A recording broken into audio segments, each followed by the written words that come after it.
pleasure to introduce to you the 45th and the 47th President of the United States of America, Donald J. Trump.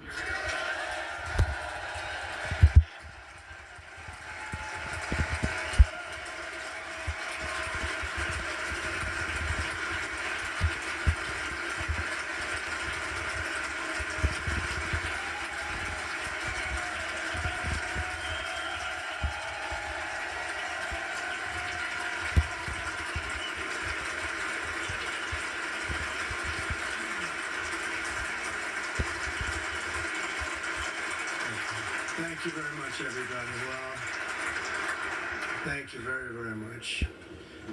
Vice President Vance, Speaker Johnson, Senator Thune, Chief Justice Roberts, Justices of the United States Supreme Court, President Clinton, President Bush, President Obama, President Biden, Vice President Harris, and my fellow citizens.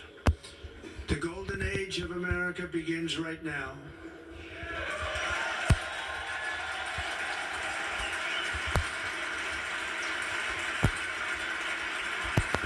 From this day forward, our country will flourish and be respected again all over the world.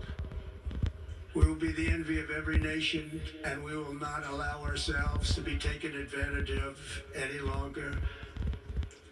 During every single day of the Trump administration, I will very simply put America first.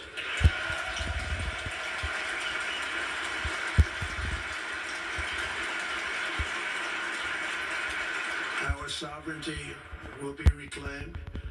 Our safety will be restored. The scales of justice will be rebalanced. The vicious, violent, and unfair weaponization of the Justice Department and our government will end.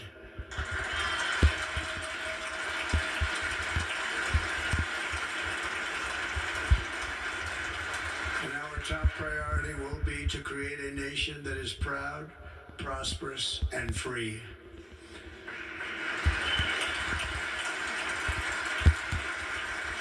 America will soon be greater, stronger, and far more exceptional than ever before. I return to the presidency confident and optimistic that we are at the start of a thrilling new era of national success. A tide of change is sweeping the country, sunlight is pouring over the entire world, and America has the chance to seize this opportunity like never before. But first, we must be honest about the challenges we face. While they are plentiful, they will be annihilated by this great momentum that the world is now witnessing in the United States of America. As we gather today, our government confronts a crisis of trust. For many years, a radical and corrupt establishment has extracted power and wealth from our citizens while the pillars of our society lay broken and seemingly in complete disrepair. We now have a government that cannot manage even a simple crisis at home, while at the same time stumbling into a continuing catalog of catastrophic events abroad. It fails to protect our magnificent, law-abiding American citizens, but provides sanctuary and protection for dangerous criminals, many from prisons and mental institutions that have illegally entered our country from all over the world.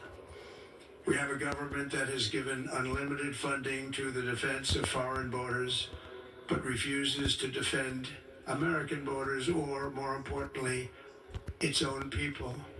Our country can no longer deliver basic services in times of emergency, as recently shown by the wonderful people of North Carolina, been treated so badly.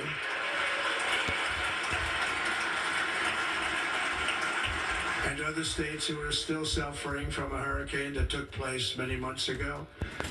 Or more recently, Los Angeles, where we're watching fires still tragically burn from weeks ago without even a token of defense. They're raging through the houses and communities, even affecting some of the wealthiest and most powerful individuals in our country, some of whom are sitting here right now. They don't have a home any longer. That's interesting. But we can't let this happen. Everyone is unable to do anything about it. That's going to change. We have a public health system that does not deliver in times of disaster, yet more money is spent on it than any country anywhere in the world. And we have an education system that teaches our children to be ashamed of themselves in many cases, to hate our country despite the love that we try so desperately to provide to them. All of this will change starting today, and it will change very quickly.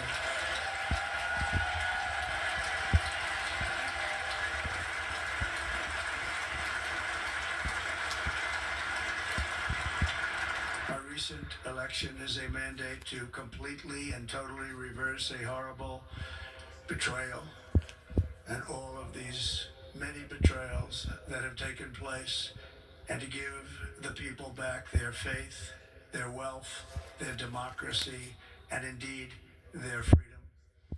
From this moment on, America's decline is over.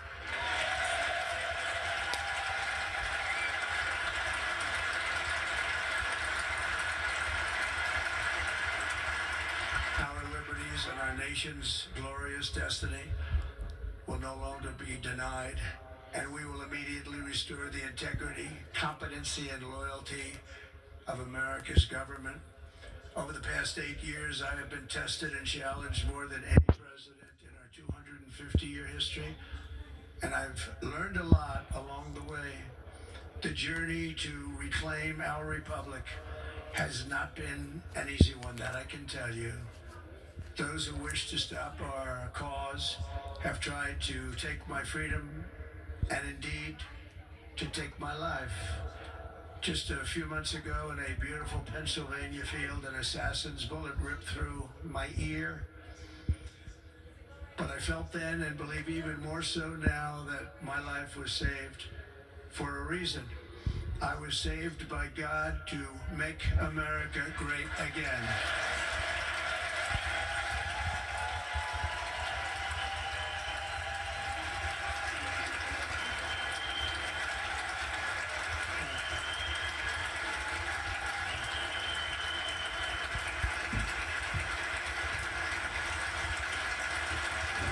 Thank you very much.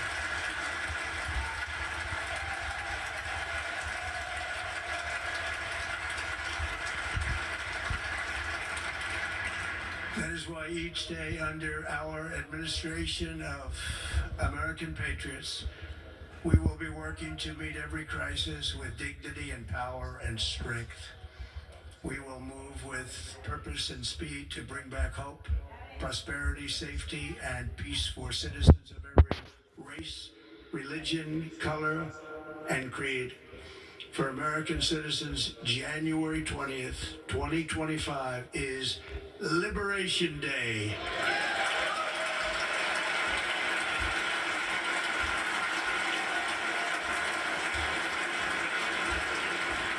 It is my hope that our recent presidential election will be remembered as the greatest and most consequential election in the history of our country.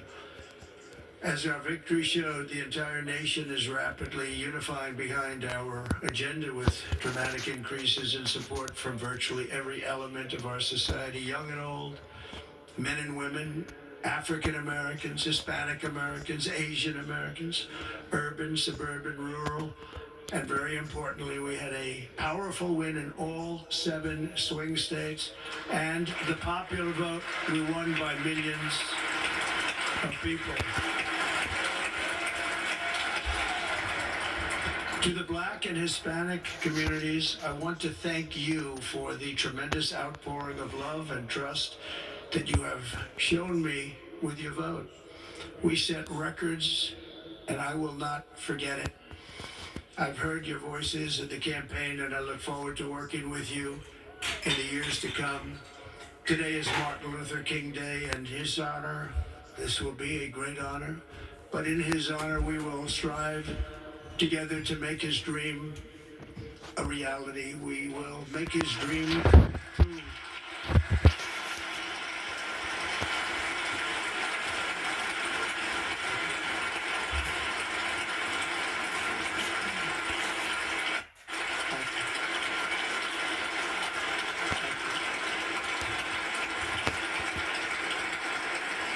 National unity is now returning to America, and confidence and pride is soaring like never before.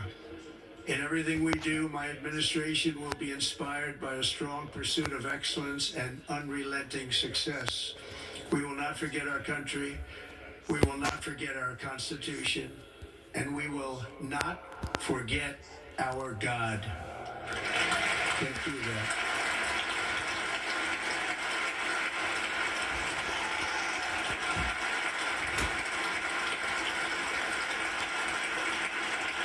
Today, I will sign a series of historic executive orders.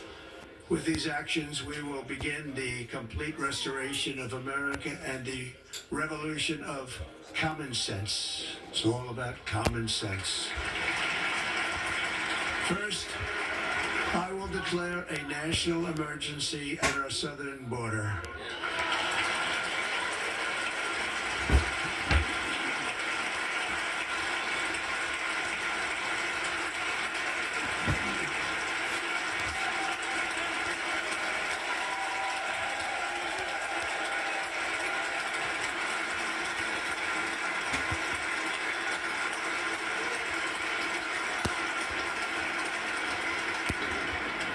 Illegal entry will immediately be halted, and we will begin the process of returning millions and millions of criminal aliens back to the places from which they came.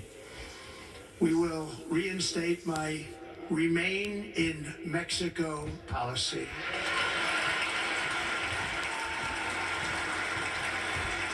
I will end the practice of catch and release.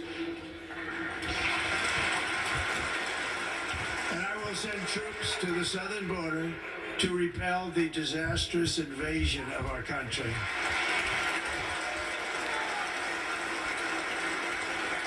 Under the orders I signed today, we will also be designating the cartels as foreign terrorist organizations.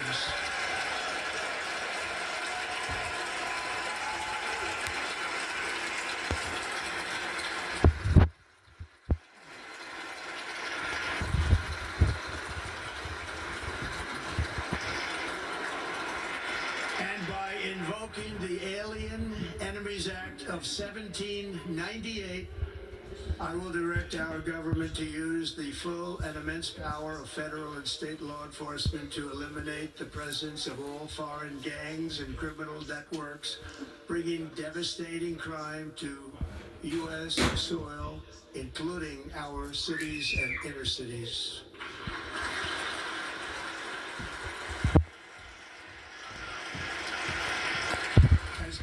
Chief, I have no higher responsibility than to defend our country from threats and invasions, and that is exactly what I am going to do. We will do it at a level that nobody's ever seen before. Next, I will direct all members of my cabinet to marshal the vast powers at their disposal to defeat what was record inflation and rapidly bring down costs and prices.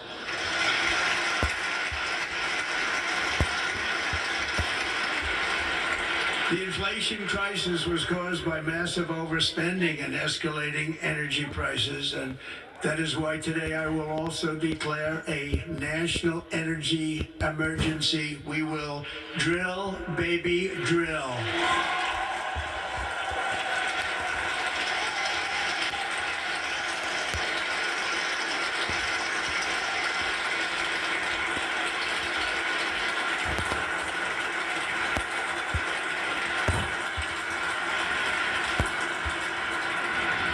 America will be a manufacturing nation once again, and we have something that no other manufacturing nation will ever have, the largest amount of oil and gas of any country on earth, and we are going to use it. We're going to use it. We will bring prices down, fill our strategic reserves up again, right to the